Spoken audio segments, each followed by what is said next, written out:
Hello friends, मी Poonam Godke. NCC YouTube चॅनलवर तुम्हा सर्वांचं स्वागत. आज आपण प्रॉब्लेम करणार आहोत बिल्स ऑफ एक्सचेंज. सोप्या भाषेत हा जो प्रॉब्लेम आहे, हा प्रॉब्लेम हॉनर्ड ऑफ बिल या कन्सेप्टशी रिलेटेड आहे. बिल्स ऑफ एक्सचेंज म्हणजे काय आहे, किंवा बिल्स ऑफ एक्सचेंजमध्ये ड्रॉवर, ड्रॉई,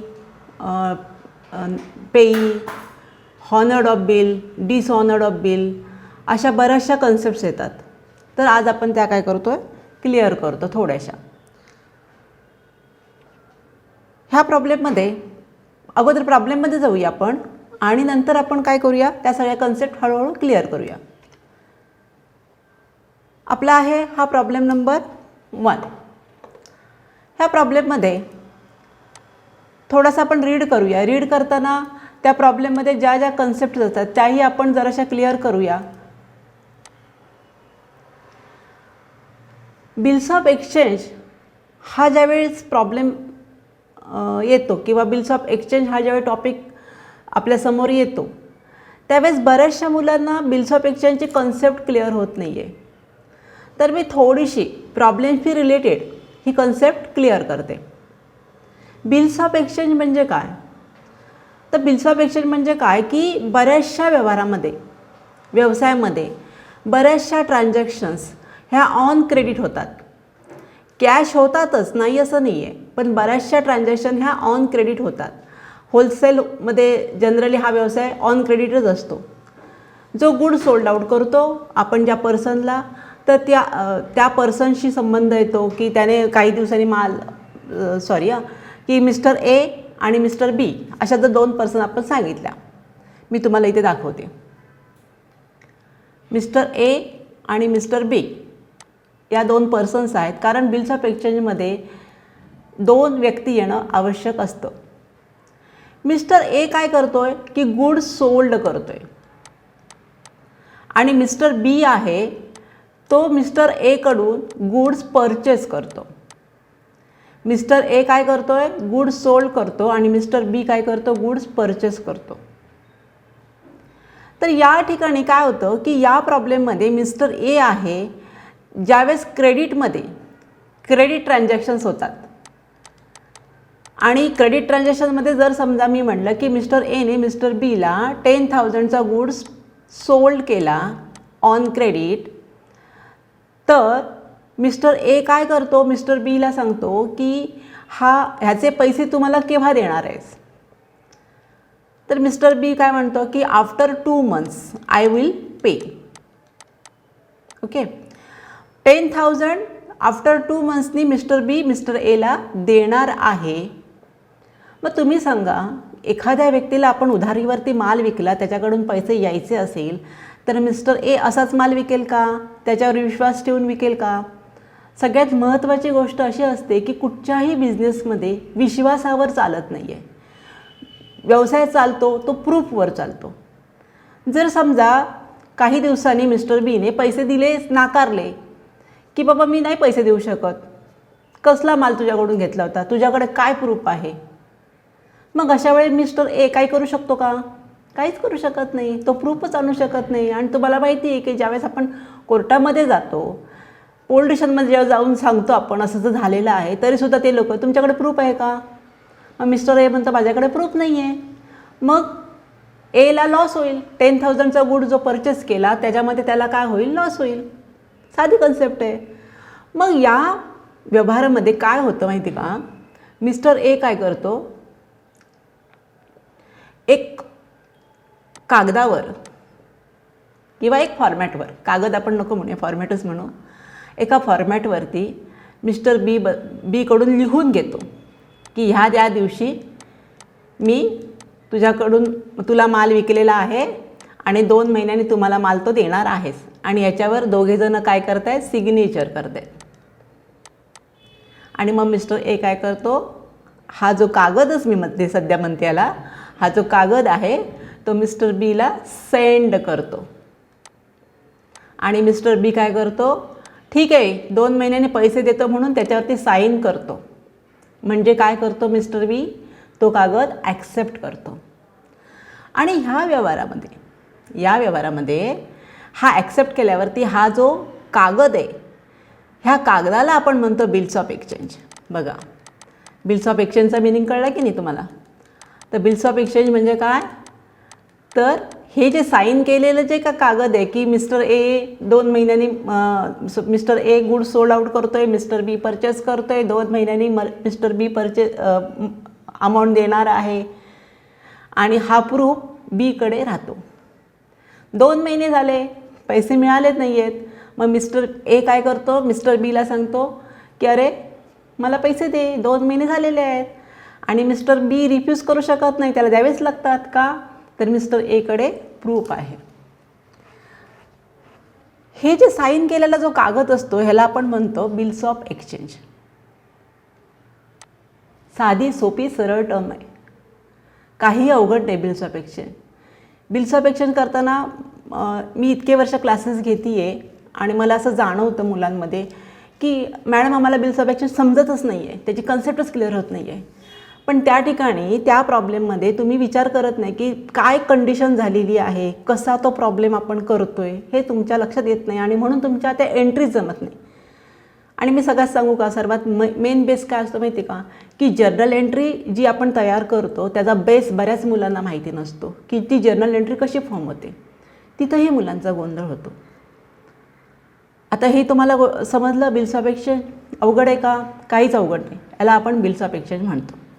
आणि मग काय होतं की अशा प्रत्येक उदाहरणामध्ये थोड्याशा चेंजेस येतात आणि ह्या ज्या चेंजेस आहेत ह्या चेंजेस आपल्याला लक्षात घ्यावे लागतात आणि त्याप्रमाणे एंट्री करावी लागते. बिल्स ऑफ एक्सचेंज हा जो आहे कागद, ह्याला कागद नाही म्हणत आपण, ह्याला निगोशिएबल इन्स्ट्रुमेंट ॲक्ट 1881 प्रमाणे बिल्स ऑफ एक्सचेंजला निगोशिएबल इन्स्ट्रुमेंट ॲक्टनी मान्यता दिलेली आहे. प्लस त्याला आपण प्रॉमिसरी नोट असंही म्हणतो. प्रॉमिसरी नोट पण त्याच्यामध्ये येऊ शकते. प्रॉमिसरी नोट हा थोडासा वेगळा भाग येतो आहे आणि बिल्स ऑफ एक्सचेंज हा थोडासा किंचित चेंज होतो याच्यामध्ये. म्हणजे ॲज पर दी निगोशिएबल इन्स्ट्रुमेंट ॲक्ट 1881 प्रमाणे हे 2 जे इन्स्ट्रुमेंट्स आहेत त्याला मान्यता आहे. काय होतं की एक प्रूफ विकणाऱ्याला एखादा प्रूफ मिळावा, त्याचा लॉस होऊ नये म्हणून ही मान्यता दिली गेलेली आहे. आणि पुढे खूप मजेदार त्याच्या गोष्टी घडत जातात आणि खूप इंटरेस्टिंग टॉपिक आहे. असा कंटाळवाणा टॉपिक नाही, खूप छान टॉपिक आहे. आता तुम्हाला जे एक्झाममध्ये येतं ते एक्झाममध्ये काय येतं की एक्झाममध्ये ज्या व्यक्तीने माल विकला, म्हणजे मगाशी मी तुम्हाला सांगितलं मिस्टर एने गुड्स सोल्ड केला, तर त्या व्यक्तीला आपण ड्रॉवर बोलतो.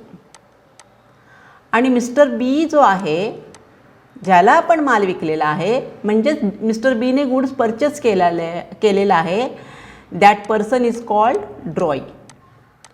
आता ड्रॉवर म्हणजे काय? A person who drawers the bill. आणि ड्रॉई मीन्स काय? A person on hmm drawers the bill. एने बिल काढलं, ही इज अ ड्रॉवर. बीने बिल ॲक्सेप्ट केलं, ही इज अ ड्रॉई. अशा ह्या 2 कन्सेप्ट. मी एकच प्रॉब्लेममध्ये सगळ्या कन्सेप्ट तुम्हाला क्लिअर करणार नाही. हळूहळू जसे प्रॉब्लेम येत आहेत तसे आपण कन्सेप्ट क्लिअर करत जाऊ. मग हॉनर्ड म्हणजे काय, डिसहॉनर्ड म्हणजे काय, discounting of bills of exchange म्हणजे काय, असे मी एक प्रॉब्लेम घेणार आहे. आता आपण जातो आहे थोडंसं आपण प्रॉब्लेम रीड करूया. प्रॉब्लेम असा आहे की on 1 April 2019 Anita sold goods to Sujata worth ₹70,000. Sujata accepted bill drawn by Anita for 2 months. Bill honored on due date. एक सिंपल बेसिक प्रॉब्लेम मी घेतलेला आहे. Give journal entries in the books of Anita and Sunita. Problem ज्यावेळी आपण read करतो त्यावेळी पहिली गोष्ट असते की on 1 April 2019 Anita sold goods to Sujata. पहिली गोष्ट आहे की who is a drawer and who is a drawee. That is the most important part. काय होतं माहिती का, तुम्ही जर ड्रॉवर ओळखायला विसरले किंवा ड्रॉईवर ओळखायला विसरले आणि तुम्ही एंट्री केली तर तुमचे सगळे मार्क गेले. म्हणून फर्स्ट स्टेप कशी आहे की who is the drawer. Anita sold goods म्हणजे अनितानी माल विकलेला आहे. तर अनिता आपली कोण आहे? ड्रॉवर. मग ही आपली शी इज अवर ड्रॉवर. सुजाताला माल तिने विकलेला आहे, त्यामुळे ऑब्वियसली सुजाता इज अवर ड्रॉई. ह्या कन्सेप्ट खूप महत्त्वाच्या आहेत आणि ह्या दोन्ही गोष्टी आपल्याला लक्षात ठेवायच्या की पहिल्यांदा ड्रॉवर कोण, ड्रॉई कोण. का प्रॉब्लेम करताना गडबड करायची नाही, शिस्तीत लक्षात घ्यायचं की who is the drawer, who is the ड्रॉई.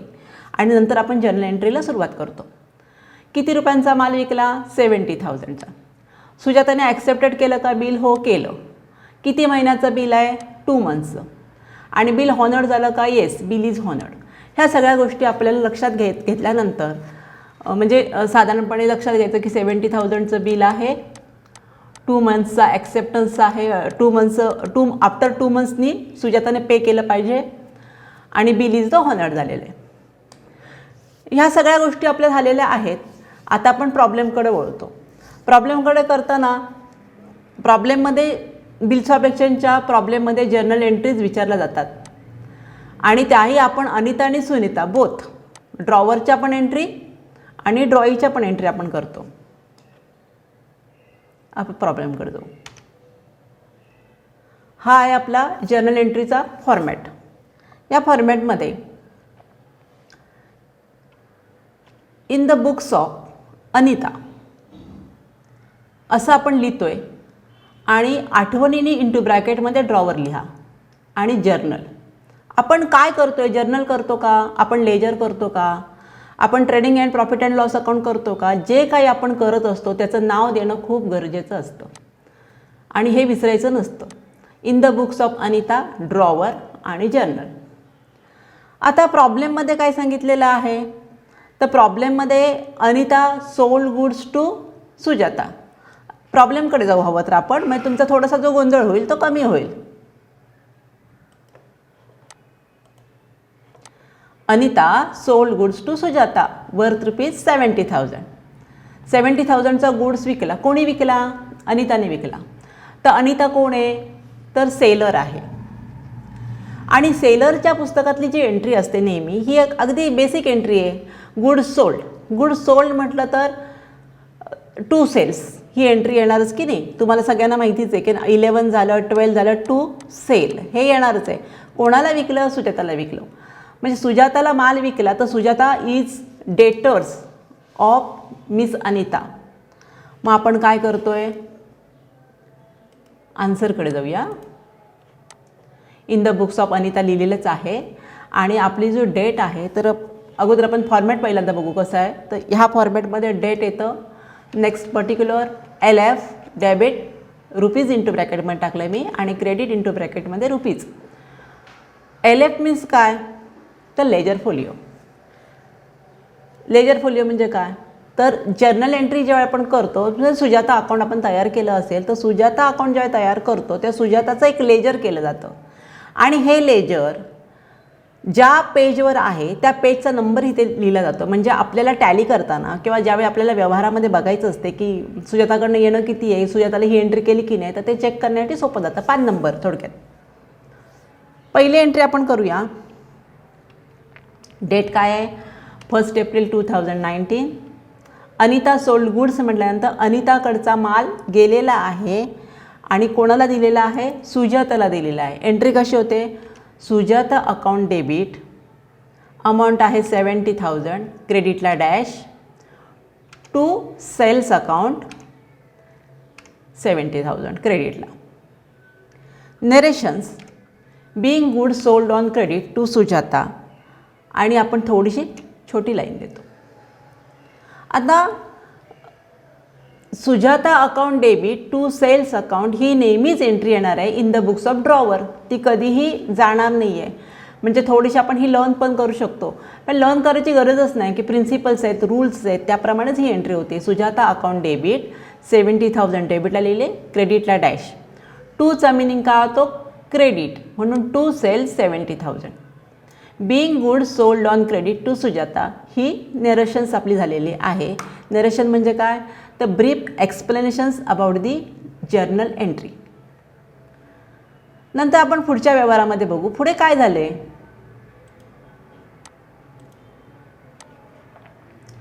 पुढे असं झालेलं आहे, Sujata accepted bill drawn by Anita for 2 months. Sujata म्हणते काय की 2 महिन्यानंतर after 2 months she will pay, ती देणार आहे पैसे कोणाला, अनिताला. मग आता इथे कंडिशन का 2 महिने पाहिजे, अनिताला बिल्स ऑफ एक्सचेंज पाहिजे ना, प्रूफ पाहिजे का नको. म्हणून अनिता काय करते, बिल्स ऑफ एक्सचेंज तयार करते आणि सुजाताकडे पाठवते, सेंड करते. आणि त्यालाच आपण म्हणतो ड्रॉन. काय म्हणतो, बिल इज ड्रॉन. शब्द आहेत ना अकाउंटचे, ते लक्षात आहे काय, ड्रॉन शब्द आला की नाही. ड्रॉन मीन्स काय की अनिताने बिल तयार केलेलं आहे आणि she send this bill to Sujata for her acceptance. मग ड्रॉनची एंट्री येते का, नाही येत. बिल ड्रॉन केल्यावर एंट्री येत नाही, कारण सेकंड रिप्लाय सुजाताकडनं आला पाहिजे की येस. आणि इथे सांगितलं की ॲक्सेप्टेड. मग सुजाताने ॲक्सेप्टेड केलं आणि हे बिल पुन्हा अनिताकडे पाठवलं, that is called accepted. Accept, bill is accept. मग आता हे बिल कोणाकडे आहे, अनिताकडे. आणि बिल ज्यावेळी अनिताकडे असतं तर अनिता त्याला काय म्हणते, बिल्स रिसिवेबल. ओके, अनिता काय म्हणेल त्याला, बिल्स रिसिवेबल. आणि बिल्स रिसिवेबल ही आपली काय आहे, असेट आहे. आणि असेट ही नेहमी रिअलमध्ये येते. रूल येतो, debit what comes in, credit what goes out. ह्या सगळ्या गोल्डन रूलवरच आपण सगळं जर्नल एंट्री तयार असते आपले की नाही. म्हणजे बिल्स रिसिवेबल हे अनिताकडे आलं, तिच्याकडे हे आलेलं आहे. त्यामुळे अनिता काय म्हणते की बिल्स रिसिवेबल डेबिट मला मिळालेलं आहे. कोणाकडून मिळालं, सुजाताकडून मिळालं.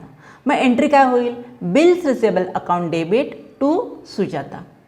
बघा सोपी आहे की नाही एंट्री. बिल ज्यावेळी आपण ड्रॉन करतो, आपण मिस अनिता, त्यावेळेस ती ड्रॉनची एंट्री लिहायची नाही. पण ज्यावेळी ॲक्सेप्ट होते त्यावेळेस जर्नल एंट्री सुरू होते.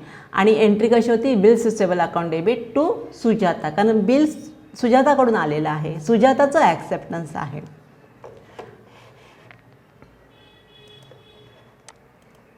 आपण आता तारीख देतोय आणि डेट सेमच आहे ना, 1 April 2019. Second entry, bills receivable account debit 70,000 क्रेडिटला dash to Sujata account 70,000. Narration, bills receivable accept. कोणी केलं ॲक्सेप्ट, सुजाताने केलं ॲक्सेप्ट. एंट्री कशी नरेशन कशी होईल, being bill drawn and accepted. कशी तुम्ही नरेशन टाका, being bill accepted by Sujata, चालेल, काही चालेल. फक्त लिहिताना जर्नल एंट्रीचा रेफरन्स आला पाहिजे. म्हणून आपण नरेशनची डेफिनेशन जी केलेली आहे ती नरेशनची डेफिनेशनची काय आहे, it is the brief explanation about the journal entry about the transactions. नेहमीप्रमाणे लाईन्स द्यायची आहे.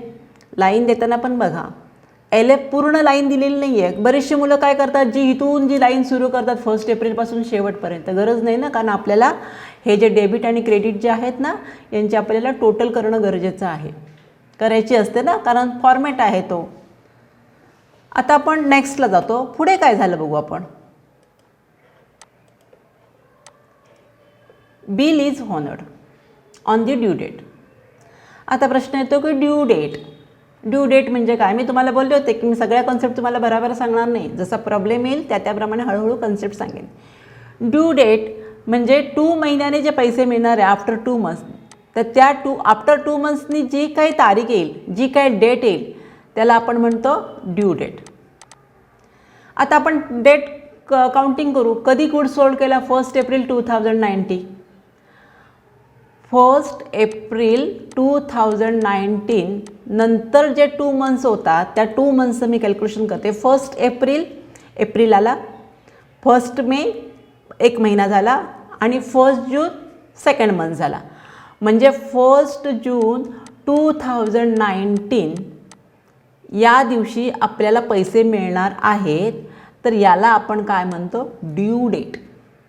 ड्यू डेट मीन्स काय, the amount which is receivable किंवा अमाऊंट विच इज पेबल.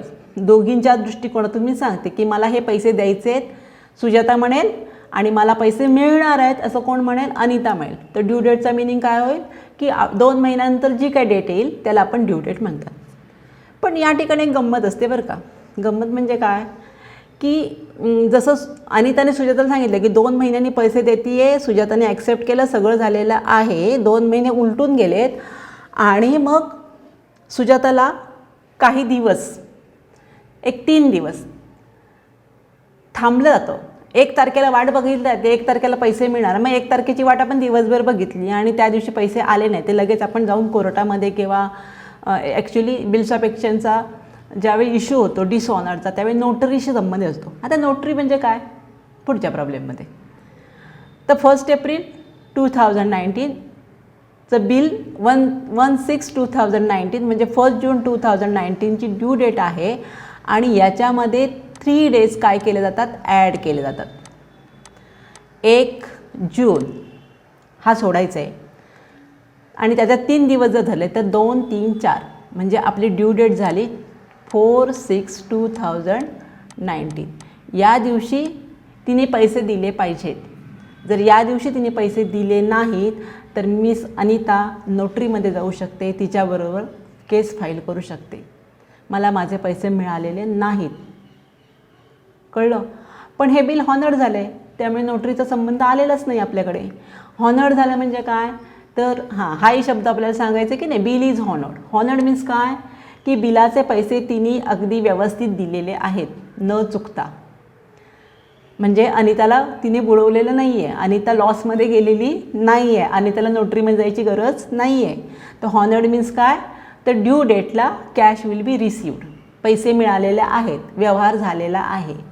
आणि ही डेट करताना आपण 3 डेज जे असतात त्याला आपण काय म्हणतो, ग्रेस डेज. काय म्हणतो आपण, ग्रेस डेज. म्हणजे बिल्स ऑफ एक्सचेंजमध्ये खूप कन्सेप्ट असतात. अशा हळूहळू प्रॉब्लेममध्ये आपण शिकत गेलो ना की मग अवघड नाही वाटत. पण आपण एका वेळेला सगळ्या कन्सेप्ट जर करायला बसलो तर मग थोडासा गोंधळ होतो. आता हे तुम्हाला कळलंच असेल की 4 जूनला सुजाता अनिताला पैसे दिले, कारण बिल इज हॉनर्ड. आता आपण ह्याची एंट्री करूया. एंट्री करण्यापूर्वी लक्षात घेऊया की अनिताला आता ह्या 4 तारखेला काय मिळालं तर 4 तारखेला अनिताला पैसे मिळाले. त्यामुळे कॅशला ती काय करणार अनिता, डेबिट. आणि मग क्रेडिट कोणाला करणार, सुजाताला नाही. सुजाता काय म्हणती आहे, माझा लिहिलेला कागद ज्याच्यावर मी साईन केलेली आहे तो कागद मला परत दे. बरोबर आहे की नाही. कोणाचाही साईन केलेला कागद ज्यावेळी आपल्याकडे असतो म्हणजे अनिताकडे असेल तर अनिताला ते पैसे देणं, तो कागद देणं गरजेचं आहे. पैसे मिळाल्यानंतर, पैसे मिळाले व्यवहार संपला, पैसे आले. मग सुजाताचा जो कागद असतो की नाही तो कागद अनिताला तिला परत द्यावा लागतो, रिटर्न्स करावा लागतो. करावाच लागतो ना, तो प्रूफ आहे, तिचं सिग्नेचर केलेला कागद आहे. आणि म्हणून मग बिल्स रिसिवेबलला आपण इथे काय करणार आहोत, क्रेडिट करणार आहोत. पहिल्या एंट्रीमध्ये आपण जी पहिली एंट्री केली बिल्स रिसिवेबल ॲक्सेप्टेड, तर बिल्स रिसिवेबल सुजाताकडनं अनिताला आलं, त्यामुळे बिल्स रिसिवेबलला डेबिट केलं. आणि अनिताकडून बिल्स रिसिवेबल आता सुजाताला जातं, त्यामुळे बिल्स रिसिवेबलला आपण काय करणार आहोत, क्रेडिट. म्हणजे बिल्स रिसिवेबल हे रिअलमध्ये येतं. रिअलचा रूल म्हणतो debit what comes in, credit what goes out. लक्षात घ्या नियम. Bills receivable comes in the business, so bills receivable is debited. Bills receivable goes या बिल्स रिसिवेबल पेड केलं, देऊन टाकलं तिथं तिला, तर बिल्स रिसिवेबल काय होतं, क्रेडिटला येतं. म्हणून इथे एंट्री लक्षात घ्यायची आणि इथे लक्षात ठेवायचं की इथं सुजाताचं अकाउंट आपण क्लोज केलेलं नाही आहे, तर आपण बिल्स रिसिवेबलचं अकाउंट क्लोज करतो. म्हणजे आपली तिसरी एंट्री काय होते, चला जाऊ बघू आपण.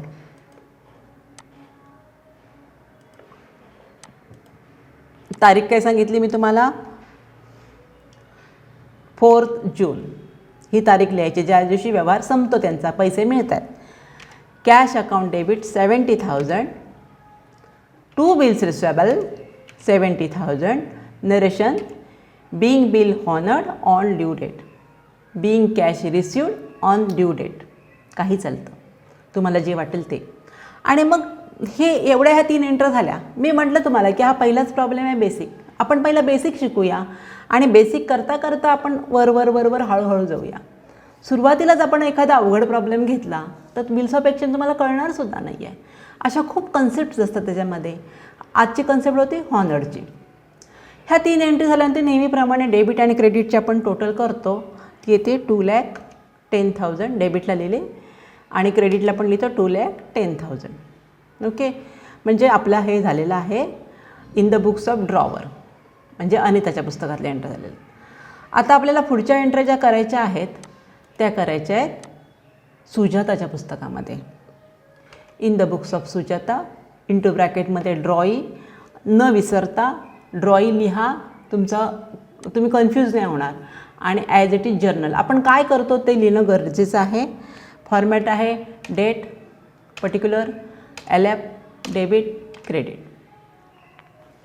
आता आपल्याला हा प्रॉब्लेम जो आहे ना तो सुजाताच्या दृष्टिकोनातून बघायचा आहे.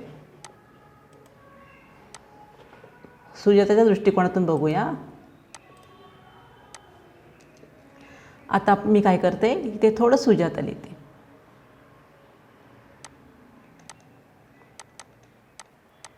ही आपली कोण आहे, ड्रॉई आहे. पहिलं ट्रान्झॅक्शन काय होतं, on 1 April 2019 Anita sold goods to Sujata. म्हणजे सुजाताने काय केलं, सुजाताने काय केलेलं आहे, परचेस केलेलं आहे. मग सुजाता ज्यावेळी गुड्स परचेस करते त्यावेळी नक्कीच परचेसला ती काय करणार आहे, डेबिट. कोणाकडून खरेदी केला किंवा कोणाला पैसे द्यायचे, तर अनिताला. कारण अनिता कोण आहे, तिची क्रेडिटर्स आहे, त्यामुळे अनिताला ती काय करते आहे, क्रेडिट. ही ह्याची कन्सेप्ट झाली. म्हणजे आपली एंट्री काय होणार, purchase account debit to Anita.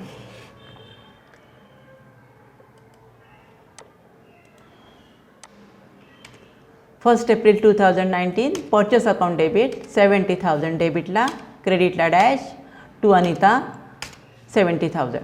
Narration काय होईल, being goods purchase on credit आणि छोटीशी लाईन. आता आपण दुसरी ट्रान्झॅक्शन्स बघूया.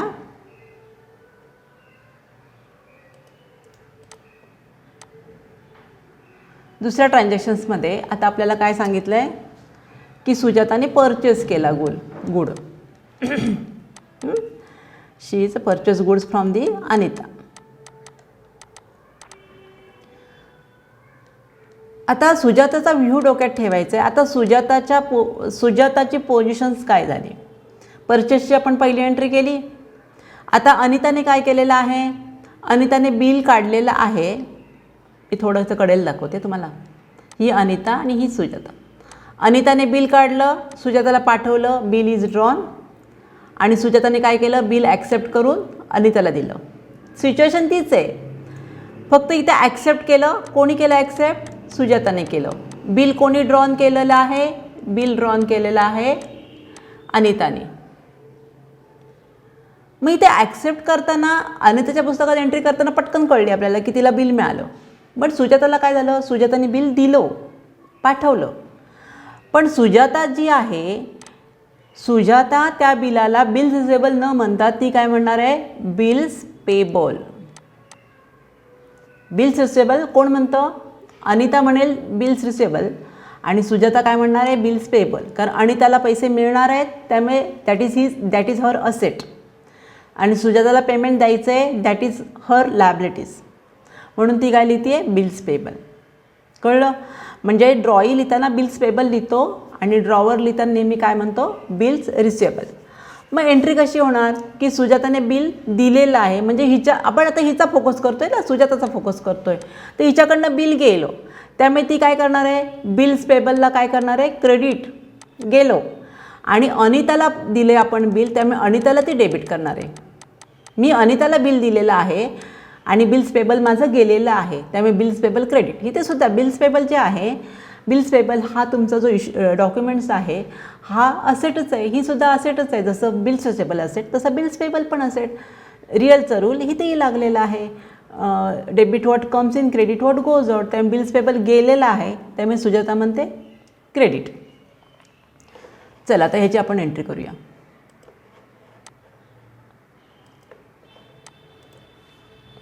डेट तीच राहील 1 एप्रिल 2019 आणि इथे एंट्री कशी होईल Anita account debit 2 bills 70,000 2 bills payable 70,000. Narration येईल बिंग बिल ॲक्सेप्टेड किंवा बिंग अवर ॲक्सेप्टन्स आणि आता आपला लास्ट व्यवहार. लास्ट व्यवहारामध्ये काय झालेलं आहे, बिल झालेलं हॉनर्ड. तुम्हाला मगाशी पण मी एक्सप्लेन केलं तर हॉनर्ड म्हणजे काय, बिलाचे पैसे सुजाताने दिले. मी तर सुजाताबद्दल बोलते आहे, अनिताबद्दल बोलत नाही आहे.